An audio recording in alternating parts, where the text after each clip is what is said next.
બનાસકાંઠાના જસરાના બુઢેશ્વર મહાદેવ મેળામાં આંજણા ચૌધરી સમાજનો ગેર નૃત્ય એક એપીએસ ટીમ દ્વારા આયોજિત લોકનૃત્યમાં યુવાનોએ દેશી ઢોલના તાલે પરંપરા જીવંત રાખી છે।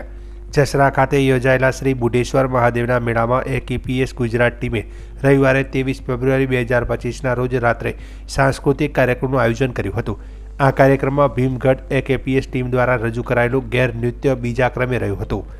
આંજણા ચૌધરી સમાજના યુવાનોએ દેશી પોશાકમાં સજ્જ થઈને પરંપરાગત ગેર નૃત્ય રજૂ કરી તેઓએ હાથમાં ટૂંકી લાકડીઓ લઈને દેશી ઢોલના તાલે લાકડીઓને ફેરવી અને એકબીજાની લાકડીઓને ટકરાવીને લોકનૃત્ય કર્યું। આ લોકનૃત્ય આંજણા ચૌધરી સમાજની વર્ષો જૂની પરંપરાનો ભાગ છે, જેના દ્વારા તેઓ પોતાની અસ્મિતા અને સંસ્કૃતિને જીવંત રાખી રહ્યા છે। કાર્યક્રમમાં એક એપીએસના કાર્યકરો મોટી સંખ્યામાં હાજર રહ્યા હતા અને મેળામાં રજૂ થયેલું આ ગેર નૃત્ય લોકોના આકર્ષણનું કેન્દ્ર બન્યું હતું।